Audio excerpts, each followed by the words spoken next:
குழந்தைகளுக்கு போடுற கருப்பு பேங்கிள்ல இவ்வளோ அறிவியல் இருக்கா, இவ்வளோ விஷயம் இருக்கா? இத்தனை நாள் இதை மூட நம்பிக்கைன்னு நினைச்சிட்டு இருந்தேனே. அப்படிதான் நீங்க ஃபீல் பண்ணுவீங்க இந்த வீடியோ பார்த்த பிறகு. ஆமாங்க, நம்ம பழந்தமிழர் பழக்க வழக்கங்கள் எல்லாத்துக்கும் பின்னாடியும் நிறைய அறிவியல் இருக்கு, நிறைய சயின்டிபிக் எக்ஸ்பிளனேஷன்ஸ் இருக்கு. அது எல்லாருக்கும் புரிய வைக்க முடியாதுங்கிறனால ஒரு நம்பிக்கையையும் சேர்த்து அவங்க சொல்றாங்க. அதை நாம இப்போ ஈஸியா இந்த ஜெனரேஷன்ல மூட நம்பிக்கை அப்படின்னு சொல்லி டிஸ்கரேஜ் பண்றோம். நிஜமாதான் குழந்தைகளுக்கு திருஷ்டிக்குன்னு சொல்லிட்டு கருப்பு பேங்கிள் மிந்தியெல்லாம் போட்டுட்டு இருந்தாங்க. அதுக்கு நம்ம எல்லா மக்களுக்கும் புரிய முடியாதனால திருஷ்டி வராம இருக்கிறதுக்குன்னு சொல்லியிருந்தாங்க. ஆனா இப்ப அதெல்லாம் கேலி பண்ணி கிண்டல் பண்ணி நிறைய பேர் அதை போடுறதே இல்லை. அதுல எவ்வளவு சயின்ஸ் இருக்குன்னு யோசிச்சு பாருங்க. ஃபர்ஸ்ட், குழந்தைகளுக்கு பார்வை திறன் இருக்கு இல்லையா, பிறந்த உடனே நம்ம அடல்ட்ஸ் அளவுக்கு பெரியவங்க மாதிரி எல்லாம் இருக்காது. அது ஃபர்ஸ்ட் தெரிஞ்சுக்கணும். நீங்க குழந்தைகளுடைய பார்வை கிட்டத்தட்ட நமக்கு 1/10 இருந்தா எப்படி இருக்குமோ அந்த அளவு தான் பார்வை இருக்கும். ஒரு 8 இன்ச்ல இருந்து 15 இன்ச் வரைக்கும் இருக்கிற டிஸ்டன்ஸ் மட்டும்தான் குழந்தைகள் கண்ணுக்கு தெரியும். ஃபர்ஸ்ட் 3-4 months வரைக்குமே. கரெக்டா குழந்தையை நாம தூக்கணும்னா குழந்தைக்கும் அம்மாவுக்கும் இருக்கிற டிஸ்டன்ஸ் அந்த 15 inches டிஸ்டன்ஸ் மட்டும்தான் குழந்தைகளுக்கு தெரியும். அதுவுமே கடவுளுடைய படைப்பு தான் வச்சுக்கணும். பால் குடிக்கும்போது தன்னுடைய அம்மாவுடைய முகம் பார்க்கணும், மற்ற இடங்களெல்லாம் வேடிக்கை பார்க்க கூடாது, டிஸ்ட்ராக்ஷன் ஆகக்கூடாது. அப்படிங்கிறதுக்காக தான் இந்த மாதிரி படைச்சிருக்கானோ என்னமோ. நீங்க நல்லா கவனிச்சு பாருங்க. 3-4 மாசம் வரைக்கும் குழந்தை பால் கொடுத்தோம்னா கம்முன்னு பால் குடிக்கும், அக்கம் பக்கம் திரும்பாது, எதுவும் பண்ணாது. ஒரு பெரிய சவுண்ட் வந்தாலுமே அம்மாவுடைய பாலை மட்டும் குடிச்சிட்டு இருக்கும். அதே 4th month ஆன உடனே பாருங்க, தலையை திரும்பி வேடிக்கை பார்க்க ஆரம்பிக்கும். ஹெட் கண்ட்ரோல் ஒரு பக்கம் அப்படின்னு இருந்தாலும் அப்பதான் அதுக்கு பார்வையே தெரியும், வெளி உலகமே என்னன்னு தெரியும். ஸோ அப்பெல்லாம் பார்வை டெவலப் ஆகும். ஸோ அந்த 3-4 months பீரியட் வரைக்கும் குழந்தைங்களுக்கு சரிவர தூர பார்வை தெரியாது. அதனாலதான் டிஸ்ட்ராக்ஷனே இல்லாம பால் குடிக்கிறாங்க. சரி, அதை விடுவோம். இப்ப கருப்பு வளையல் ஏன் யூஸ் பண்றாங்க? பார்வையினுடைய அக்யூட்டி, விஷுவல் பவர், விஷுவல் திறன் கம்மிங்கிறதோட இல்லாம குழந்தைகளுக்கு கலர் விஷனே தெரியாது. பிறந்த 3-4 மாசம் வரைக்கும் அவங்களுக்கு தெரிஞ்சதெல்லாம் கருப்பு வெள்ளை, மற்றதெல்லாம் ஷேட்ஸ் ஆஃப் கிரே.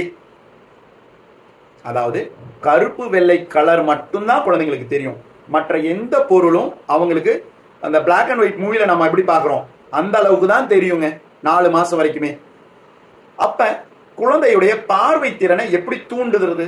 எப்படி ஏர்லி ஸ்டிமுலேஷன்? இப்ப ஆவுனா டெவலப்மெண்ட் அது இதுன்னு சொல்லும்போது என்ன சொல்றோம்? Early stimulation, early intervention is the key சேஞ்சுங்கிறோம். இந்த ஏர்லி ஸ்டிமுலேஷனை தான் அந்த காலத்திலேயே நம்ம தமிழர்கள் ஆரம்பிச்சாங்களே. கருப்பு கலர்ல பேங்கிள் போட்டாங்க குழந்தைக்கு, திருஷ்டின்னு சொல்லிட்டாங்க. கருப்பு பேங்கிள் போடும் பொழுது குழந்தை ஒரு 3 மாசம் 4 மாசத்துல கைய ஆட்டும். அப்ப என்ன ஆகும்?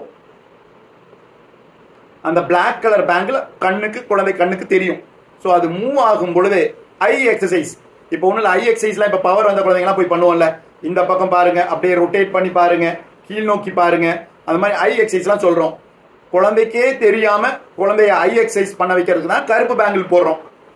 ஸோ அந்த மாதிரி கருப்பு வளையல் போடும்போது என்னாகும்? குழந்தை கையை நவுத்தும் பொழுது அந்த பார்வை அப்படியே நவுறும்.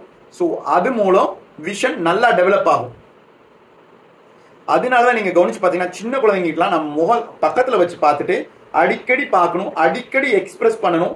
நம்ம கருவிழிகள் நல்லா குழந்தையை கவனிக்கணும். அப்பதான் குழந்தை நம்மளை பார்த்து சிரிக்கும். ஸோ இதெல்லாம் தான் ஸ்டிமுலேஷனுங்க. நாம சும்மானாச்சுக்கு, அதாவது நம்மளுடைய மெயின் கருத்தே இப்ப என்ன தெரியுங்களா?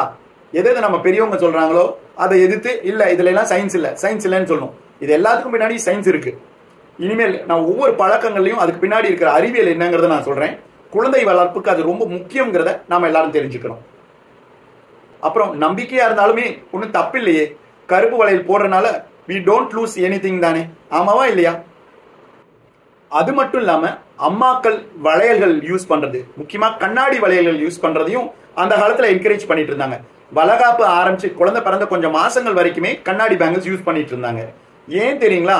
அம்மா பக்கத்திலேயே இருந்து அந்த சத்தத்தை கேட்டு சம்டைம்ஸ் இப்போ ஒரு 2 மாசம் 3 மாசம் ஆச்சு குழந்தைய விட்டுட்டு கொஞ்சம் தூரம் நகர்ந்து போனாலும் குழந்தைக்கு அந்த சத்தம் கேட்டுக்கிட்டே இருக்கும். அந்த பேங்கிள்ஸோட சத்தம் கேட்டுட்டு இருக்கோம். அப்ப அதுக்கு ஒரு இமோஷனல் ரீஅஷூரன்ஸ், அம்மா என் பக்கத்துல தான் இருக்காங்க அப்படிங்கிற ஒரு ரீஅஷூரன்ஸ்.